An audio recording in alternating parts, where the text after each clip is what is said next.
close till I get up. Time is barely on our side. I don't wanna waste what's left. The storms we chase are leading us, and love is all we'll ever trust.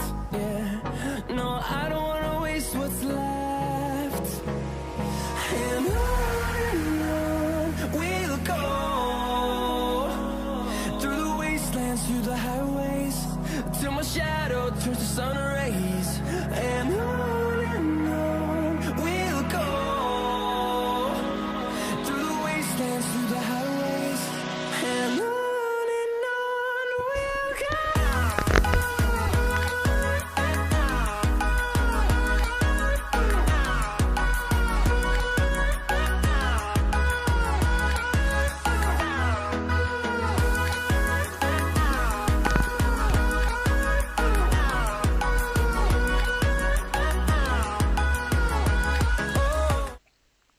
Hello everyone, how you doing? Is alright. I'll just fix this screen in just a moment. Obviously the live chat is covering the screen. I shall just quickly fix that, and then we'll talk a little bit about the game itself as well. So, a 1-1 draw out in Russia. It's not the greatest thing you'll ever want in your life. This is what happens when you go live. All this kind of screens mess up for you. So I'll just quickly fix this, and then we'll talk a little bit about the game. Later on tonight, obviously, later on today, we're going to have...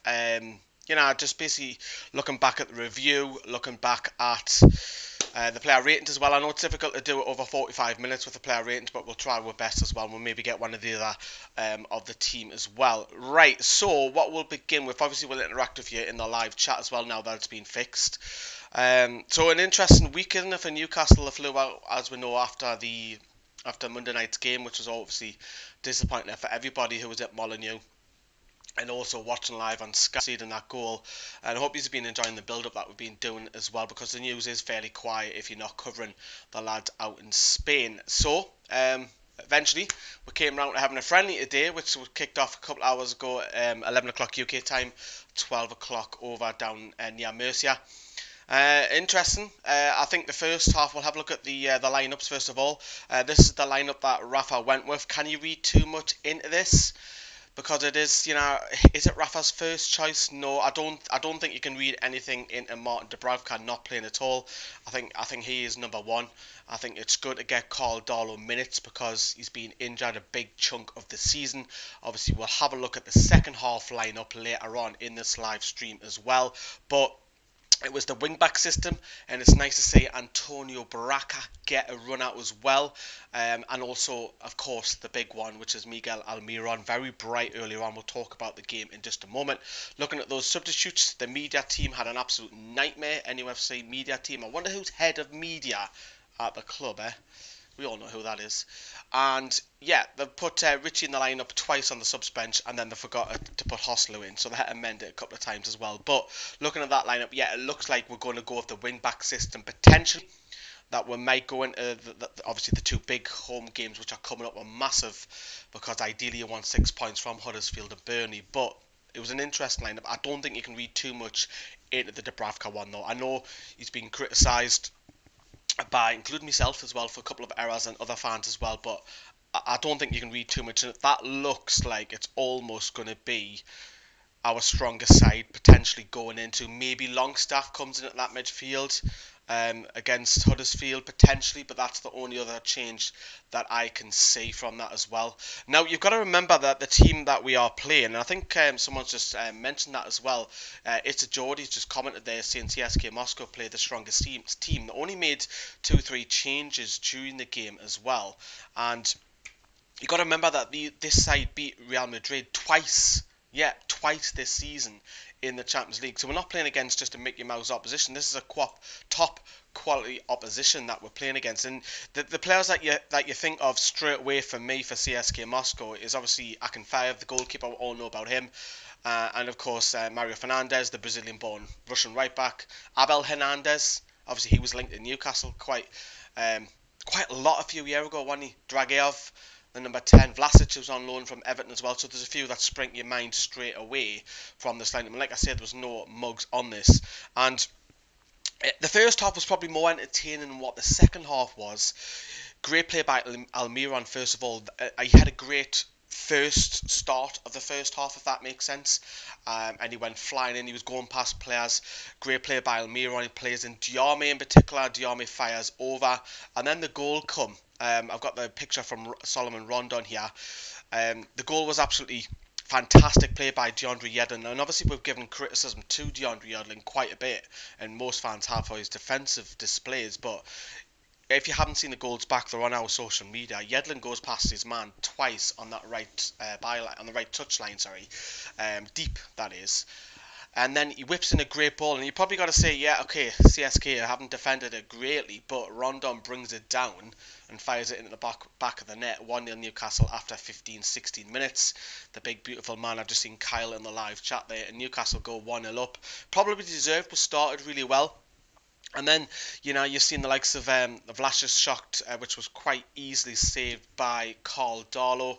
And apart from that, the game started really well. And then you've seen obviously Yedlin bombing on, and just before the half hour, Almiron's run, Akinfeev comes off and blocks him. The equaliser, it is disappointing, isn't it? I mean, Darlow does brilliantly to save it, palms it away, comes back out to the right. It looks like that Fabian Schär-Lascelles are drawn to the ball, and then it looks like, now we haven't seen it back because of the camera angles, really, it looks like that Abel Hernandez goes flying in and scores, and he's got a free tap, and that might be one of the defenders. It could be Mo Diame, who wasn't tracking his man. Obviously he's been linked to Newcastle, Abel Hernandez, down the years as well, but that was disappointing to concede that goal 5 minutes before half time.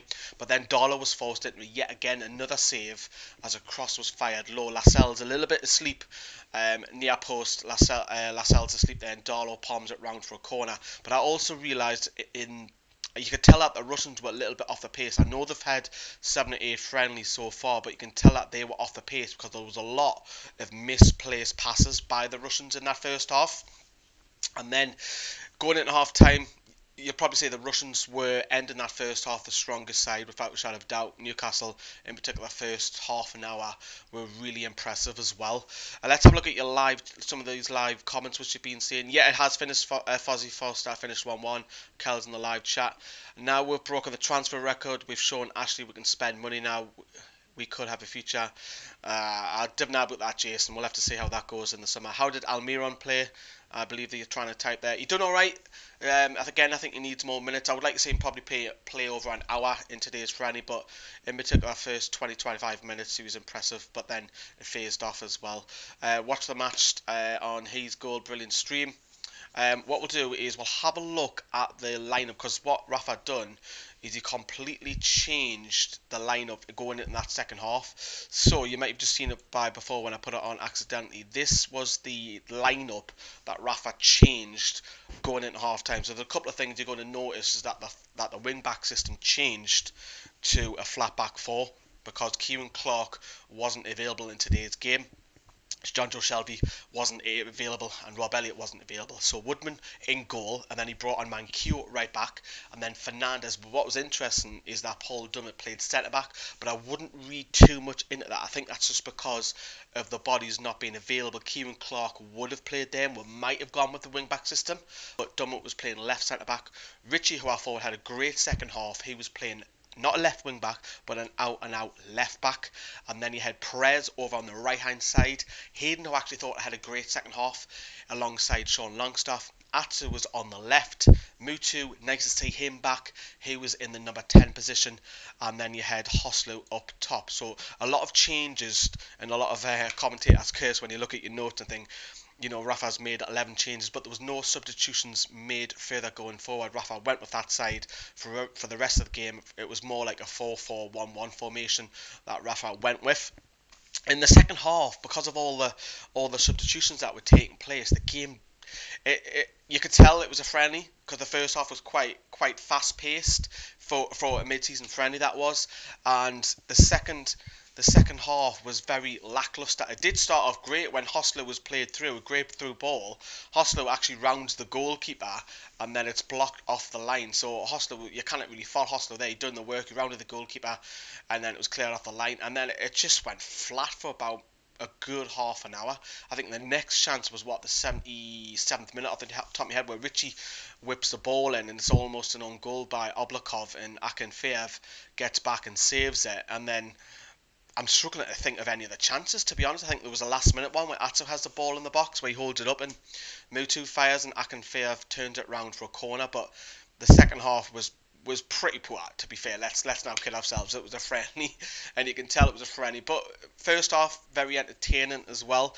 But what did Newcastle get out of this friendly then? So I think with Rafa Benitez, I think it's good to get a lot of the bodies, a lot of the guys back as well from injury.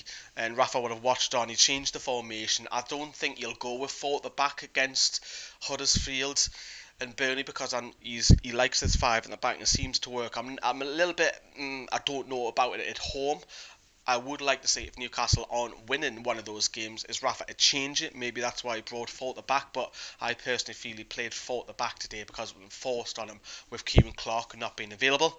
I think you'll see Miguel Almiron start. I think he was bright. I'd like to see a little bit more of him.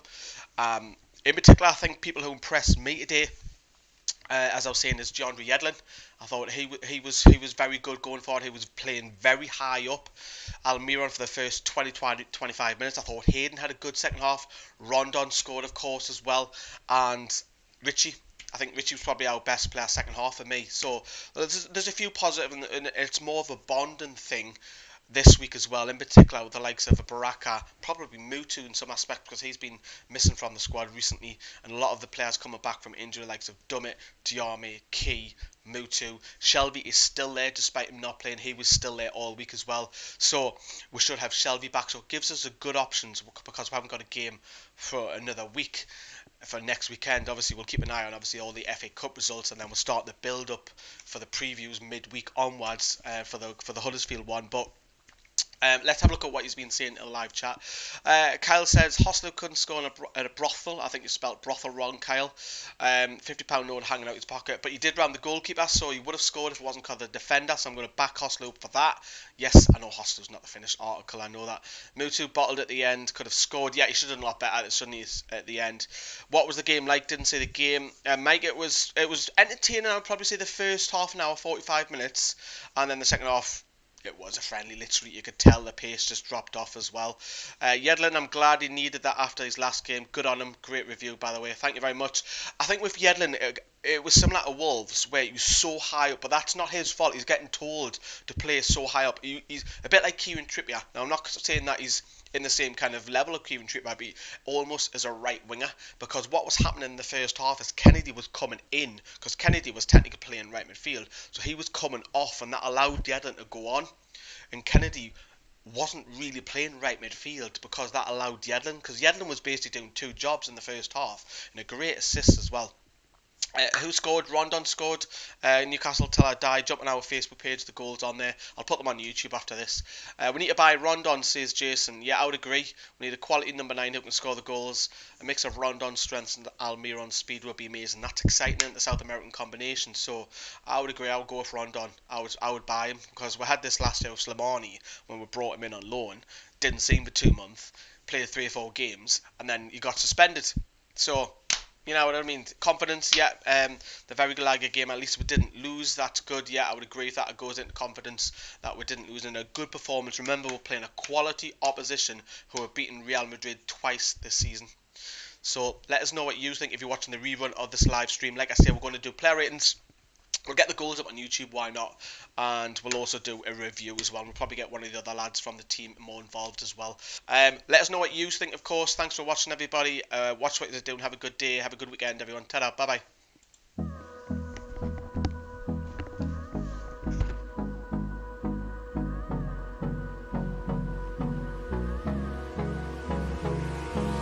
Hold me close till I get up. Time is barely on our side. I don't wanna waste what's left. The storms we chase are leading us, and love is all we'll ever try.